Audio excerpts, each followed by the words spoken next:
The first call came just after midnight.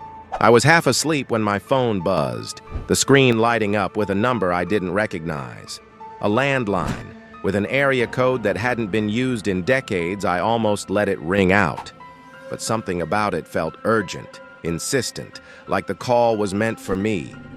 When I answered, all I heard was faint breathing, followed by a soft, trembling voice whispering my name, my full name, the one almost no one uses anymore.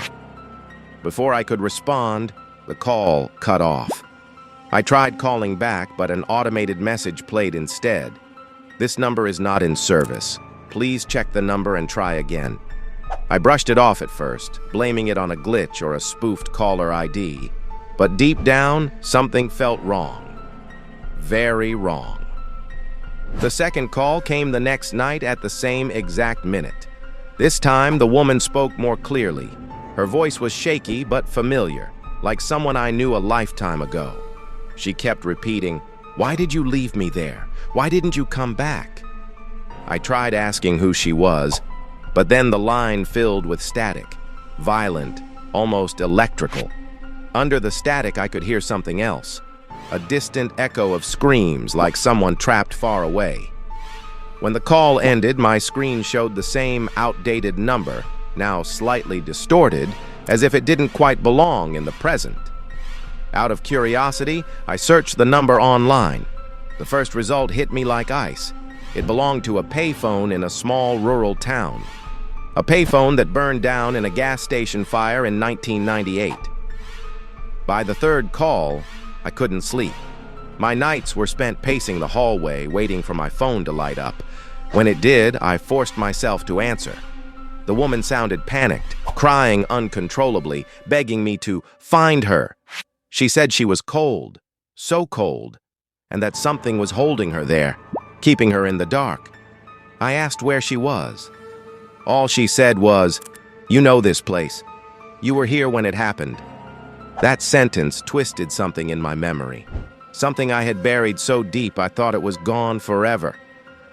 Before the line cut, she whispered, "He's coming back."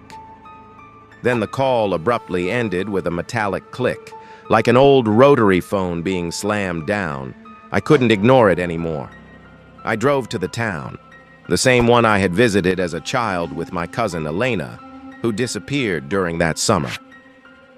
The police had searched for weeks, but the only clue they found was her small bracelet near the abandoned gas station. The same one that later caught fire. I never talked about that day. I never told anyone what I saw. As I stood in the ruins of the station, my phone buzzed again. The same number, except this time, the phone didn't show an incoming call. It simply answered on its own.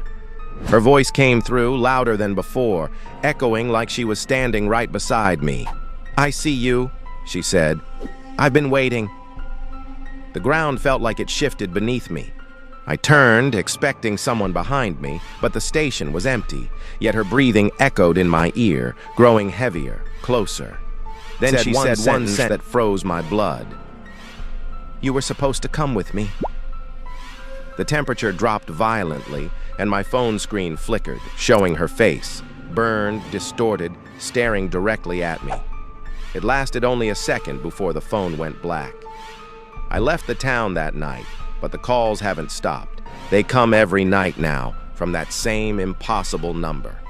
And each time, her voice gets clearer, closer. Last night, she said she found the way back tonight. She said she's already inside my house. And just now, my phone is ringing again.